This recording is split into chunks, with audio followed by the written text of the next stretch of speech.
I was watching the other day a BuzzFeed video about fish tacos, and it was great because they explained different types of fish tacos, but their cheapest fish taco was $3.50, which by Mexico standards is not cheap at all. So since we're here in Ensenada, Mexico, I thought, why don't we go try out some even cheaper fish tacos and see if they are worth it. And we're going to give you a little bit of history of the fish taco. Let's go.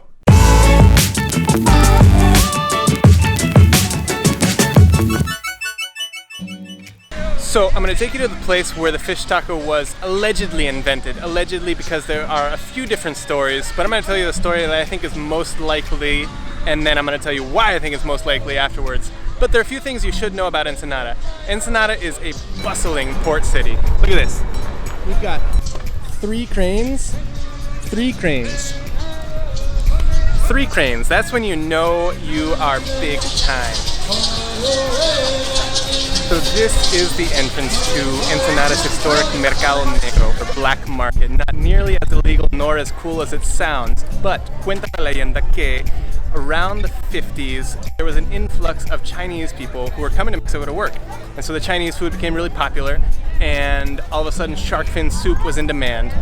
Now, you, Yao Ming, and I all know that shark fin soup is not good for the shark population and it is taboo. But back in the 50s, there was quite a demand for it. And so they were fishing a lot of sharks just for the fins. And there was a guy here in the Mercado Negro who was like, well man, the rest of the shark is going to waste, so we might as well do something with it.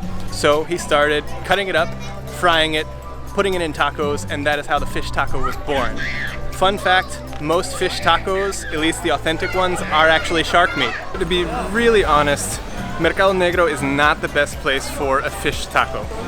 Even though that's supposedly where they were invented, you go in there at 2 o'clock in the afternoon and it smells a little raunchy. Fish don't look as fresh.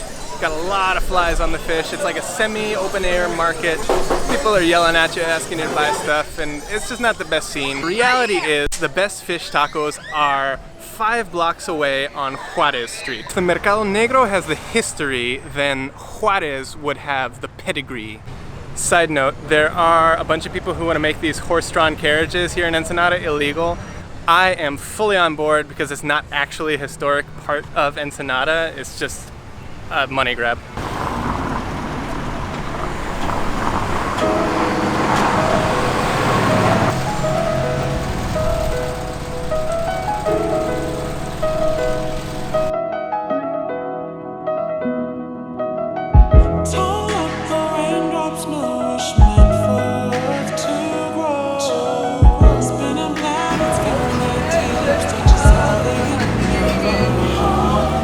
First up on the list is Tacos Castillo.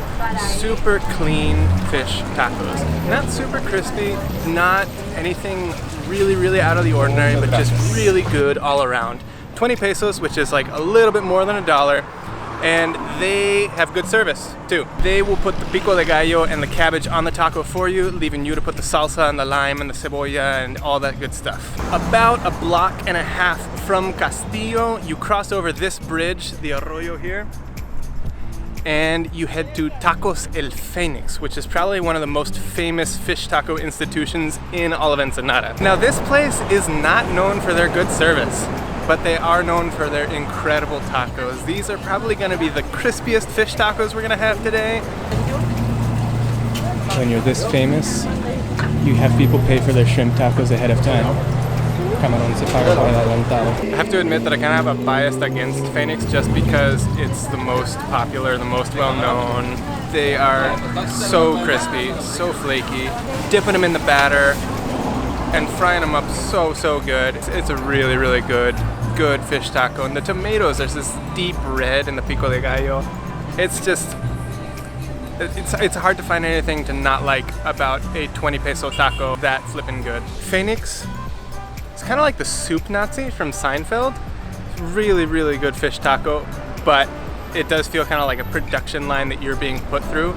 If you want more of the human treatment and also a really good taco, my recommendation is Floresta. The landmark for this place used to be this magnificent tree, but they just recently cut off all of its branches, The reason being, and this is from the actual newspaper, there were homeless people living in that tree. They put all the stuff on there for you, at least the basics. They're super friendly. Right now, I was standing there waiting to pay, and the lady who gave me my taco turns around to who I think was her mom. It's like, hay un muchacho güerito aquí, listo para pagar por un taco de pescado. She remembered exactly what I had ordered. Super friendly, just great. Floresta's a great experience. Floresta's a great experience. I wasn't getting emotional, that was a burp, because I am so lard full right now. 3 fish tacos along Juarez. Those are some of the classic spots, super good. All 3 of those tacos together cost what the cheapest fish taco from the video that I mentioned cost. It's just a great deal. Finally, we've got taco de pescado zarandeado from 240 Grill, or 240 Grill. Zarandeado is a style of cooking fish where you put it in an oven and you're flipping it over. Really simple seasoning, and then at 240 Grill, they put it back on the grill, give it a little bit more crispness all around, and they give you this massive taco. When any sort of food comes with a whole lot of food on it, one way of describing that is reportado, or bien reportado. It's just like piled on there, high and deep. Este taco de zarandeado viene bien reportado. I mean, like, I can't even fold this tortilla without the contents falling out. You just ask for another tortilla. Now, I promised that I would explain to you why I think the shark fin soup story is probably the most probable story for how the fish taco originated. And I think it's just because of the resourcefulness of it. So many Mexican people that I know are super good at seeing something that's going to waste and making a business out of it. Or in this case, a whole worldwide culinary phenomenon.